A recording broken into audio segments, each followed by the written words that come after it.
ചൂരൽമല ഉരുൾപൊട്ടലിൽ മരിച്ചവരുടെ മൃതദേഹങ്ങൾ കണ്ടെത്താൻ ചാലിയാറിലും തെരച്ചിൽ തുടരുകയാണ്. നാട്ടുകാരുടെ നേതൃത്വത്തിൽ വിവിധ വാർഡുകളിലായാണ് തെരച്ചിൽ. ഫയർ ആൻഡ് റെസ്ക്യൂ ഉദ്യോഗസ്ഥരും ഇതുമായി ബന്ധപ്പെട്ട് പ്രവർത്തന മേഖലയിലുണ്ട്. ചാലിയാറിൽ ഇപ്പോഴും തെരച്ചിൽ തുടർന്നുകൊണ്ടിരിക്കുകയാണ്. പ്രദേശവാസികളും സന്നദ്ധ സംഘടനകളും ജീവൻ രക്ഷാ സമിതികളുമാണ് പ്രധാനമായും തെരച്ചിൽ നടത്തുന്നത്. ഫയർ ആൻഡ് റെസ്ക്യൂ സംവിധാനങ്ങളുണ്ട്. അവർ തെരച്ചിൽ നടത്തുന്നുണ്ടെങ്കിൽ പോലും കാരണം കഴിഞ്ഞ 2-3 ദിവസങ്ങളുണ്ടായ അത്രത്തോളം വിപുലമായ ഒരു തെരച്ചിൽ എന്തായാലും ഫയർഫോഴ്സിന്റെ ഭാഗത്തുനിന്നോ അല്ലെങ്കിൽ മറ്റുള്ള സർക്കാർ സംവിധാനങ്ങളുടെ ഭാഗത്തുനിന്നോ ഉണ്ടാകുന്നില്ല.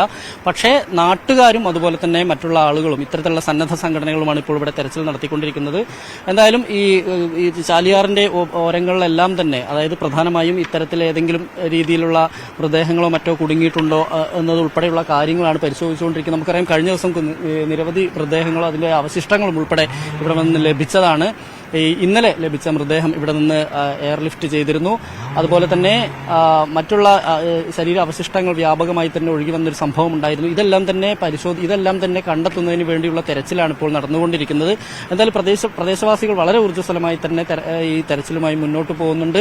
എന്തായാലും ചാലിയാറിൽ വെള്ളം കുറഞ്ഞിട്ടുണ്ട്. കഴിഞ്ഞ ദിവസം നമുക്കറിയാം അതിന്റെ ഒരു രൗദ്രഭാവം കൊണ്ട് വളരെ ശക്തമായ ഒഴുക്കായിരുന്നുണ്ടായിരുന്നു. അതിൽ നിന്നെല്ലാം തന്നെ 2 ദിവസം തെളിഞ്ഞൊരു അന്തരീക്ഷം ഉള്ളതുകൊണ്ട് തന്നെ ഇവിടെ തെരച്ചിൽ അതുകൊണ്ട് തന്നെ വളരെ തെരച്ചിലിന്റെ ദുഷ്കരമായ ഒരു അവസ്ഥയില്ല എന്ന് തന്നെ എടുത്തു പറയേണ്ടിയിരിക്കുന്നു. എന്തായാലും പ്രദേശവാസികൾ ഇപ്പോൾ നമ്മുടെ കൂടെ ഉണ്ട്. തെരച്ചിൽ ഏതായാലും നടക്കുന്നുണ്ടല്ലോ അല്ലേ? നടക്കുന്നുണ്ട്. ഞങ്ങൾ അന്ന് മുതൽ തെരഞ്ഞുകൊണ്ടിരിക്കുകയാണ്. അന്ന് മുതൽ ഒത്തിരി ബോഡികൾ ഇവിടുന്ന് കിട്ടിയിട്ടുണ്ട്. ഇപ്പോഴും ഞങ്ങൾക്ക് സംശയമുണ്ട്. കാര്യം പലയിടത്തും ഒരു സ്മലുകളും പിന്നെ ഈ പ്രദേശത്ത് കണ്ടമാനം ബോഡി ഉണ്ടെന്നൊരു തോന്നുന്നു. കാര്യം അത്രയും ജനം ഇവിടുന്ന് പോരുന്നല്ലേ. അപ്പൊ ഞങ്ങളത് മാക്സിമം ജനങ്ങളെ കൊണ്ട് ഞങ്ങൾ ചെയ്യാമെന്ന് ഞങ്ങൾ നോക്കുകയാണ്. ഒഴുകിപ്പോയിട്ടുണ്ടാവും. ഒത്തിരി സ്ഥലങ്ങൾ ഒത്തിരി പോകാൻ സാധ്യതയുണ്ട്. കാര്യം വെച്ചാൽ ഇപ്പൊ നമുക്കറിയാം, നമ്മളെ കോഴിക്കോട് വരെ കിട്ടിയെന്ന് പറഞ്ഞു. അപ്പൊ ആ വരുന്ന വെള്ളത്തിൽ കുറെ ബോഡികൾ പോയി കാണാം. പിന്നെ അന്ന് മണ്ണുകൊണ്ട് തടഞ്ഞിരുന്ന കുറെയൊക്കെ ഇവിടെ ഉണ്ട്. അപ്പം പല മണ്ണുകളും മരങ്ങളും കയറി ഇവിടെ ഉണ്ടാകാം. ഇന്നലെ കൂടി ഇവിടുന്ന് ബോഡി കിട്ടിയതാ. അപ്പം ആ ഒരു ഇതിലാണ് ഞങ്ങൾ ഈ മരങ്ങളും അതുപോലെ തന്നെ ഇത്തരത്തിലുള്ള ഈറ്റ ഇതെല്ലാം തന്നെ പിന്നെ കടപുഴകി വന്നിട്ടുണ്ട്. അപ്പൊ ഒത്തിരി മരങ്ങളൊക്കെ പരിശോധന നടത്തും. അതിലൊക്കെ പരിശോധിച്ചുകൊണ്ടിരിക്കുക. അപ്പം പലരും പല അവയവങ്ങളൊക്കെ കിട്ടുന്നുണ്ട്. അപ്പം പിന്നെ എവിടെ ഉണ്ടെന്ന് ഇനി ഒന്നുപോലും അങ്ങനെ നമ്മളാൽ കഴിയുന്ന എല്ലാം ഞങ്ങൾ പരിശ്രമിച്ച് നോക്കുക. കിട്ടുന്ന മൊത്തം കിട്ടുമെന്നുള്ള പ്രതീക്ഷയിലാണ് ചെയ്യുന്നത്. അതാണിപ്പം ഈ മുളക് വെട്ടി മാറ്റുന്നത്. കാര്യം അപ്പം അതാണ് ഞങ്ങൾ നോക്കിക്കൊണ്ടിരിക്കുന്നത്. ഇപ്പം എന്തായാലും രക്ഷാപ്രവർത്തനം ഇതുമായിട്ട് മുന്നോട്ട് പോവാണ്. കാരണം 2019 പ്രായത്തിൽ തകർന്ന പാലത്തിന്റേതാണിത്. ഈ പാലത്തിന്റെ ഒരു തൂണിൽ വന്ന് ഒരു വലിയൊരു മുളങ്കൂട്ടം വന്ന് തങ്ങി നിൽക്കുകയാണ്. ഇതിന്റെ അടിയിലേക്ക് ഞങ്ങളിത് പരിശോധിക്കുകയാണ്. കാരണം വല്ല ബോഡികളുണ്ടോ അല്ലെങ്കിൽ വേറെ എന്ത് വല്ല പാർട്സുകളും കാര്യങ്ങളുണ്ടോ. പിന്നെ 2 ദിവസം മുന്നാണ് ഒരുപാട് തെരച്ചിലുകൾ നടന്നു പോയതിനു ശേഷം മിനിഞ്ഞാന്നാണ് ആ സ്ലാബിന്റെ അടിയിൽ നിന്ന് ഒരു ഫുൾ ബോഡി കിട്ടിയത്. ഒരു 25-26 വയസ്സ് പ്രായം തോന്നിക്കുന്ന ഒരു സ്ത്രീയുടെ ബോഡി കിട്ടിയത്. അപ്പോ ഞങ്ങൾ വീണ്ടും തെരച്ചിൽ ഇവിടെ പ്രദേശവാസികളും എല്ലാ യുവാക്കളും ചേർന്നിട്ട് ചെയ്തുകൊണ്ടിരിക്കണം. പിന്നെ ഈ പുഴ 2ആയിട്ട് പിളർന്നു ഇവിടെ.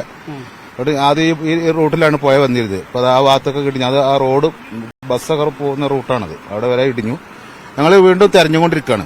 കിട്ടാതെ കിട്ടെ എന്നാണ് ഞങ്ങൾക്ക് വീണ്ടും പ്രാർത്ഥിക്കാനുള്ളത്. അടുത്ത ദിവസങ്ങളിലൊക്കെ തെരച്ചിൽ തുടരുമല്ലേ? തുടർച്ച് മാക്സിമം ഞങ്ങൾ എത്ര കിട്ടാവുന്നിടത്തോളം ഞങ്ങൾ മാക്സിമം തെരഞ്ഞെടുത്തിട്ട് ഞങ്ങൾ എന്തെങ്കിലും ഈ പീസാണെങ്കിൽ തന്നെ എങ്കിലും തന്നെ മാക്സിമം കണ്ടെത്തിയിട്ട് ഞങ്ങൾ നമ്മളെ സഹോദരങ്ങളല്ലേ, എന്തായാലും നമ്മൾ ചെയ്യാന്നുള്ള തീരുമാനത്തിൽ തന്നെയാണ്. ഇതിനകത്ത് ഞങ്ങൾക്കൊരു ചെറിയ ഉണ്ടാവുന്നില്ല പ്രതീക്ഷയിൽ ഞങ്ങൾ ഉണ്ടെങ്കിൽ തന്നെ അത് മാക്സിമം കണ്ടെത്താന്നുള്ള പ്രതീക്ഷയിലാണ് ഞങ്ങൾ ഇത്രയും ഈ പ്രയത്നത്തിൽ ചെയ്തുകൊണ്ടിരിക്കുന്നത്. നമ്മളെ പറ്റുമ്പോഴത്തേക്ക് ഇതിപ്പോ എവിടുന്ന് എവിടം വരെ തെരയുന്നുണ്ട്? ഞങ്ങളിപ്പോ ഇന്ന് മുക്കത്തുനിന്ന് ഇതുവരെ തെരഞ്ഞു. വെള്ളിമേമാടം വരെ തെരയുന്നുണ്ട്. ഇത് അമ്പൂട്ടാമ്പട്ടിയാണ്. ഈ വെള്ളിമേമാടം വരെ തെരയുണ്ട്. ഞങ്ങള് വാർഡ് അടിസ്ഥാനത്തിലാണ് ഇപ്പൊ തെരഞ്ഞെടുക്കുന്നത്. തിരിഞ്ഞുകൊണ്ടിരിക്കണേ. ഇപ്പൊ ഇത് 6ാം വാർഡാണ്. 6ാം വാർഡ് മുക്കത്തുനിന്ന് മുതൽ കുളിപ്പാല വരെയാണ് തെരയുന്നത്. എന്തായാലും ഈ ചാലിയാറിന്റെ തീരങ്ങളിൽ ഓരോ വാർഡുകളിലും ഇത്തരത്തിലുള്ള ജീവരക്ഷാ സമിതികൾ ഉണ്ട്. അവരുടെ നേതൃത്വത്തിലാണ് ഇങ്ങനെ തെരച്ചിൽ നടന്നുകൊണ്ടിരിക്കുന്നത്. എന്തായാലും വരും ദിവസങ്ങളിലും തെരച്ചിലുമായി മുന്നോട്ട് പോകും. കാരണം കഴിഞ്ഞ ദിവസങ്ങളിൽ പോലും മൃതദേഹം ലഭിച്ചിരുന്നു, അതുപോലെ തന്നെ ശരീര അവശിഷ്ടങ്ങൾ ലഭിച്ചിരുന്നു. ഇപ്പോഴും അങ്ങനെ കിട്ടുന്നുണ്ട്. അപ്പൊ അതുകൊണ്ട് തന്നെ പൂർണ്ണമായും ആ തെരച്ചിൽ ഉപേക്ഷിക്കില്ല. എന്തായാലും ഈ ഇങ്ങനെ പുഴയുടെ പല ഭാഗങ്ങളിലും ഇത്തരത്തിലുള്ള നമുക്ക് ആ ദൃശ്യങ്ങൾ കാണുന്ന പോലെ തന്നെ ഈ മുളയും അതുപോലെ തന്നെ ഇതിന്റെ കടപുഴകി വന്നിട്ട് അതങ്ങനെ ഈ പാലത്തിന്റെ ഈ ഒരു ഇതുണ്ടായിരുന്നു. ഇവിടെ മുമ്പ് ഒരു പാലം ഉണ്ടായിരുന്നു. കഴിഞ്ഞ ഉരുൾപൊട്ടൽ, അതായത് കഴിഞ്ഞ ഉരുൾപൊട്ടലിൽ തകർന്നതാണ്. 2019 പുത്തുമലയിലെ ഉരുൾപൊട്ടലിൽ വലിയ തോതിലുള്ള മലവെള്ളപ്പാച്ചിലുണ്ടാവുകയും അങ്ങനെ തകർന്നു പോയൊരു പാലത്തിന്റെ അവശിഷ്ടങ്ങൾ നമുക്ക് ഇവിടുന്ന് കാണാം. ഇവിടെയാണ് വന്ന് തങ്ങി നിൽക്കുന്നത്. ഇങ്ങനെ പല ഭാഗങ്ങളിലുമുണ്ട്. ഈ സ്ഥലങ്ങളിലെല്ലാം തന്നെ വളരെ കൃത്യമായി തന്നെ പരിശോധന നടത്താൻ തന്നെയാണ് നാട്ടുകാരുടെ തീരുമാനം. എന്തായാലും അതിൽ ഫയർഫോഴ്സിന്റെ സഹകരണം ഇല്ലെങ്കിലും ഉണ്ടെങ്കിലും ഫയർഫോഴ്സ് അവരുടേതായ നിലയിൽ ഇത്തരത്തിലുള്ള തെരച്ചിൽ നടത്തുന്നുണ്ട്. ഏതായാലും നാട്ടുകാർ വരും ദിവസങ്ങളും തെരച്ചിലുമായി മുന്നോട്ട് പോകാൻ തന്നെയാണ് തീരുമാനം.